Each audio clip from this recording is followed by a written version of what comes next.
మనతో ఉన్నారు analyst MG రావు గారు. నమస్తే ఎంజీ రావు గారు. ప్రపంచం నెత్తిన మరో యుద్ధం, థాయిలాండ్ అండ్ కంబోడియా యుద్ధం. ఇప్పటికే మనం చూస్తూ ఉన్నాం ఎంజీ రావు గారు, రష్యా ఉక్రెయిన్ యుద్ధం 3.5 ఏళ్లుగా జరుగుతోంది.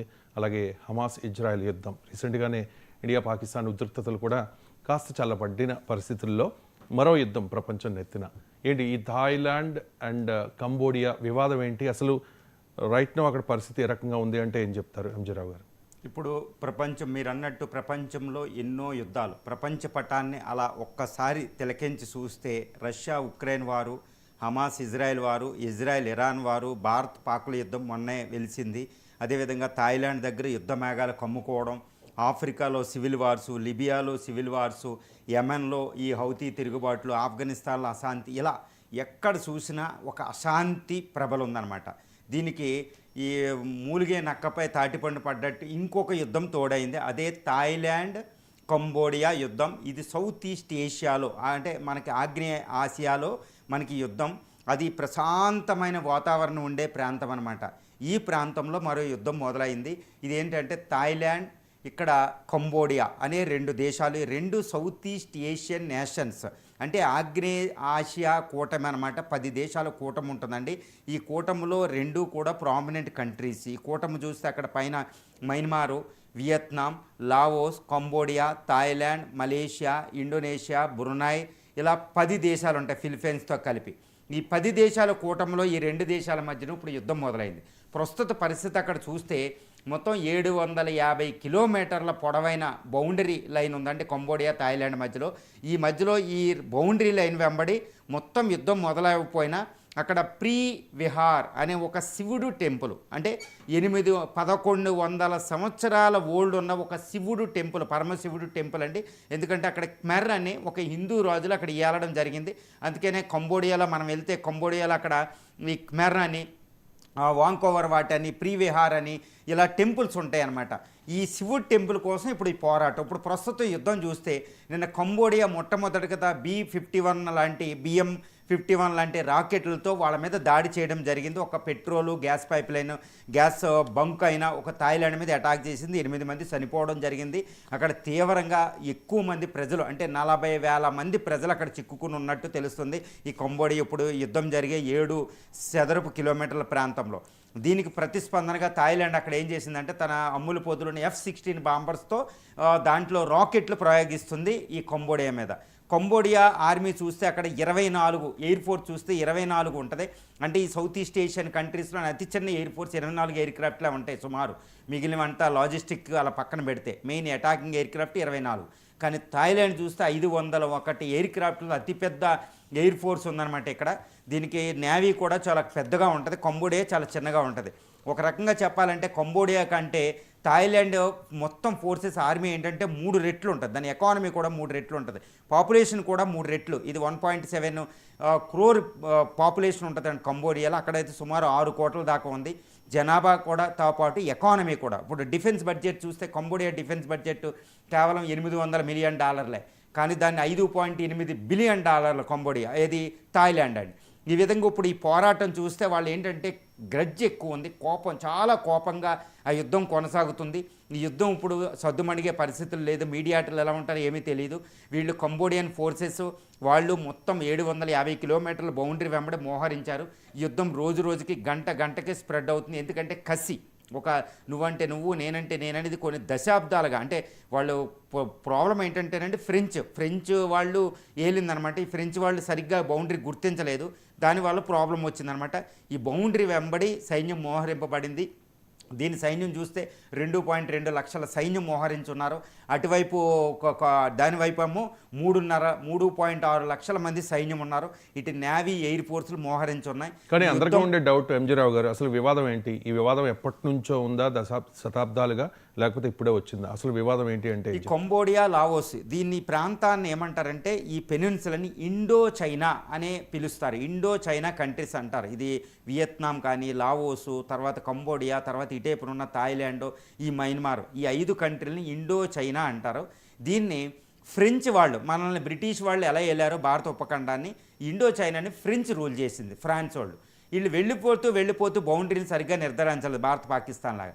అందుకని కంబోడియా థాయిలాండ్ మధ్య 750 కిలోమీటర్ల బౌండరీ చాలా వివాదాస్పదంగా ఉంటే సరిగ్గా లేదు.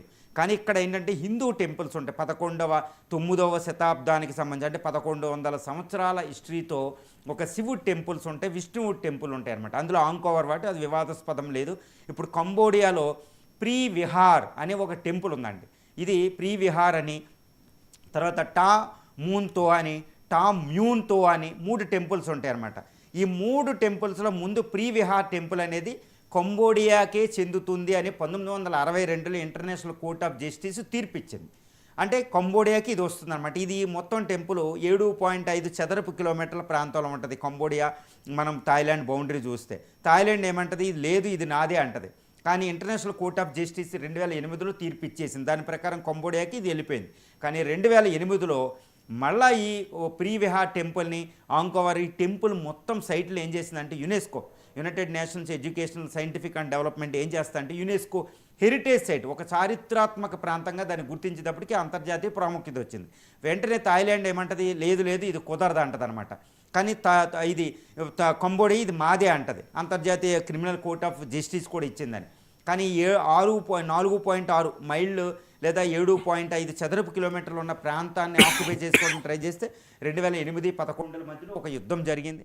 ఒక 40 మంది దాకా చనిపోయారు, 50 మంది గాయపడడం జరిగింది. సో ఆ ప్రాంతం వివాదాస్పదంగా ఉంది. మళ్ళీ రీసెంట్గా ఇప్పుడు Thailand prime minister Shinawatra just resign చేసింది. ఆవిడ ఏం చేసిందంటే ఇటు కంబోడియా మాజీ అధ్యక్షుడు హూన్ సేన్తో మాట్లాడింది టెలిఫోనిక్ కన్వర్జేషన్. అది మాట్లాడేటప్పుడు ఆవిడ ఏమందంటే అంకుల్ అని పిలిచింది. మా దేశంలో ఆర్మీ జనరల్స్ ఎవరు నాకు కోఆపరేట్ చేయడంలో వీళ్ళతో వివాదాస్పదం ఉందని పలికింది. కానీ ఈ కన్వర్జేషను ఇది లీక్ అయింది. లీక్ అయ్యేటప్పటికి ఇక్కడ కోalition గవర్నమెంట్ పడిపోయింది. ఆవిడ రిజైన్ చేసింది. కొత్త ప్రైమ్ మినిస్టర్ రావడం కూడా జరిగింది థాయిలాండ్కి. ఇప్పుడు ఈ కంబోడియాలో ఈ మధ్యన ఏం జరిగిందంటే కాల్పులు జరిగి కంబోడియా ఒక సైనికుడు చనిపోయాడు అంతే. కంబోడియాలో అంతా నేషనలిజం పైకి వచ్చి థాయిలాండ్ మీద యుద్ధం అంటూ వచ్చింది. మళ్ళీ ఈ మధ్యలోనే థాయిలాండ్లో అంటే ఈ కంబోడియా ఈ టెంపుల్ సైట్లో ఒక ల్యాండ్ మైన్ పేలింది. ఆ ల్యాండ్ మైన్ ఏంటి, రష్యా నుంచి కంబోడియా తెచ్చుకుంది ల్యాండ్ మైన్స్. ఈ ల్యాండ్ మైన్ వల్ల థాయిలాండ్ సైనికుడు చనిపోయాడు అంతే. యుద్ధం ముదిరిపాకాన పడి ఈ ప్రైమ్ మినిస్టర్ స్క్రిప్ట్ లీక్ అవ్వడం ఇదంతటి వల్ల ఇక్కడ ప్రీ విహార్ అనే టెంపుల్ కోసం యుద్ధం మొదలైందనమాట, ఒక పరమశివుడి టెంపుల్ కోసం. ఇది మెయిన్ రీజన్ అండి. కానీ ఇదేంటంటే ఒక దశాబ్దాలుగా ఈ ఫ్రెంచ్ ఈ బౌండరీని సరిగ్గా గుర్తించకపోవడం వల్ల ఈ ప్రాబ్లం వచ్చింది ప్రీ విహార్ టెంపుల్కి. ఈ టెంపుల్ ఏంటంటే ఖమెర్ అనే ఒక రాజవంశం దాన్ని పరిపాలించినప్పుడు వాళ్ళు మొత్తం సౌత్ ఇండియా నుంచి పాండ్య చోళ రాజుల నుంచి వాళ్ళకి లింక్ ఉంది. అందుకని ఆంకోవర్ వాట్ అనేది అతిపెద్ద ఆలయం అన్నమాట. ప్రపంచంలోనే అతిపెద్ద ఆలయం ఆంకోవర్ వాట్. అది కంబోడియా అడవుల్లో ఉంటుంది. తర్వాత ప్రీ విహార్ అనేది ఇంకో టెంపుల్. ఈ టెంపుల్ కోసం పోట్లాట అనమాట ఇది ప్రధానంగా అని చెప్పొచ్చండి. రైట్.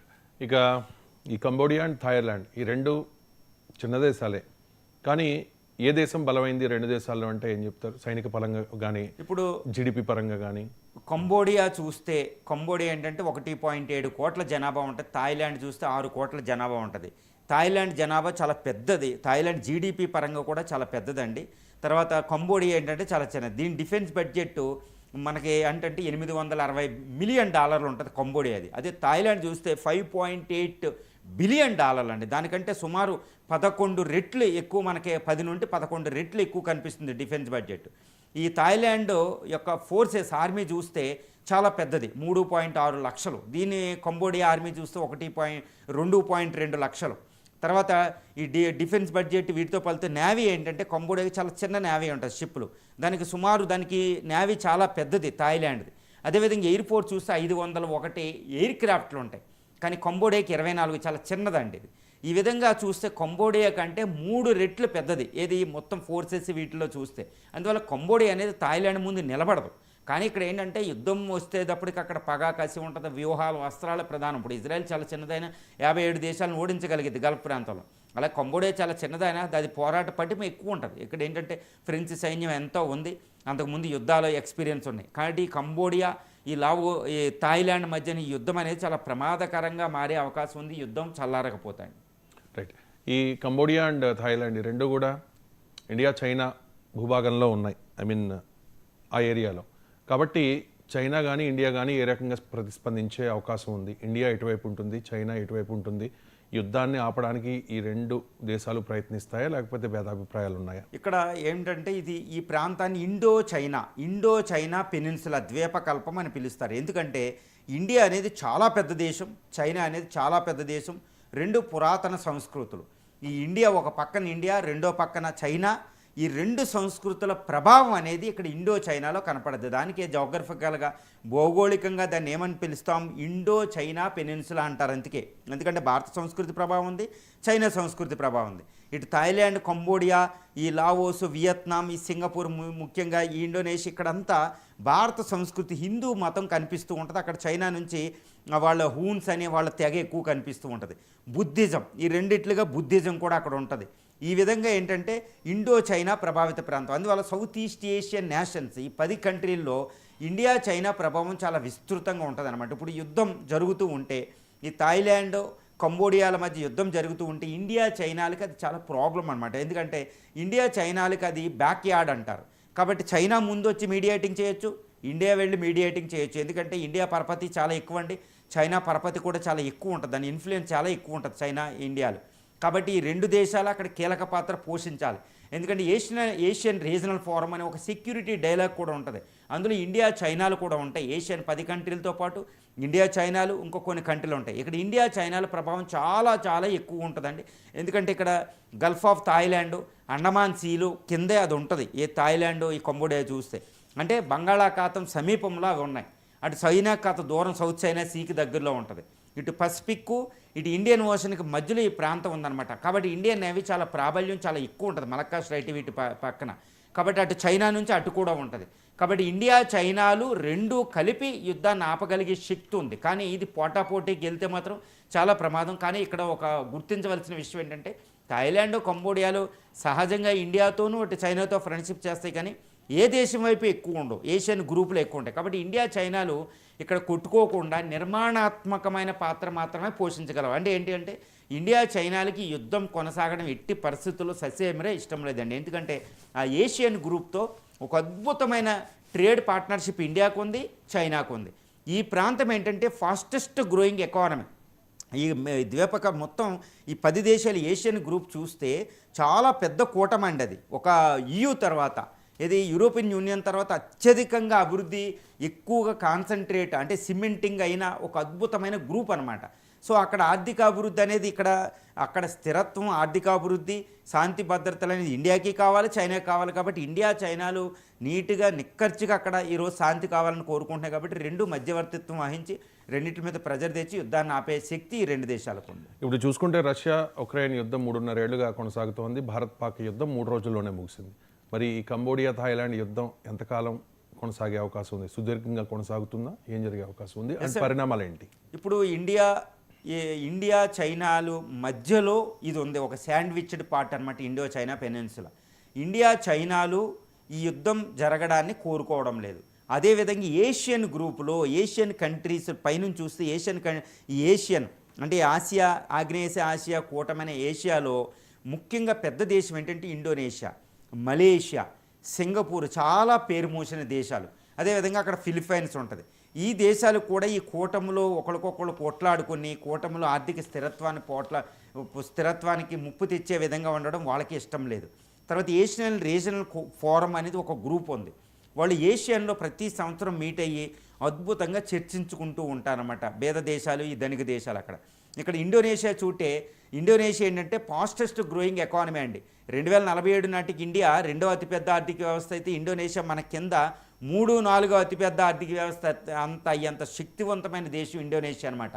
కాబట్టి ఈ దేశాలన్నీ ఉన్నాయి. కాబట్టి ఏషియన్ రీజన్లో ఒకరికొకళ్ళు మాట్లాడుకునే అవకాశాలు ఉన్నాయి, వాళ్ళకి ఒక వెన్యూ ఉంది. కాబట్టి ఈ దేశాలన్నీ ఈరోజు కలిసికట్టుగా బయట ఇండియా చైనాలు ప్రాబల్యం లేకుండానే, అటు యుఎస్ అవసరం లేకుండానే ఈ గ్రూప్లోనే ఆ దేశాలన్నీ ముఖ్యంగా ఈ సింగపూరు, ఇండోనేషియా, మలేషియా దేశాలు రంగంలో దిగి ఇప్పుడు ఈ యొక్క వాళ్ళు పోట్లాటని, యుద్ధాన్ని ఎక్కడికక్కడ ఆపే అవకాశాలు అక్కడే పుష్కలంగా కనిపిస్తున్నాయి. ఒకవేళ వాళ్ళు అవ్వకపోతే ఇండియా చైనాలు రంగంలో దిగుతాయి.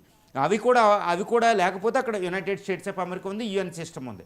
ఎట్టి పరిస్థితుల్లో ఇక్కడ నా అభిప్రాయం ప్రకారం ఏంటంటే ఏషియన్ ఆగ్నేయ ఆసియా కూటమే తనంతటా తానే పరిష్కరించుకునే ఒక అద్భుతమైన అవకాశం అక్కడ ఉంది. ఎందుకంటే EU తర్వాత, యూరోపియన్ యూనియన్ తర్వాత ఈ ఏషియన్ కూటమి అనేది అతి శక్తివంతమైన కూటమి అన్నమాట ప్రపంచంలో. ఆర్థికంగా చూసిన, అభివృద్ధి పరంగా చూసిన, ట్రేడ్ పరంగా చూసిన.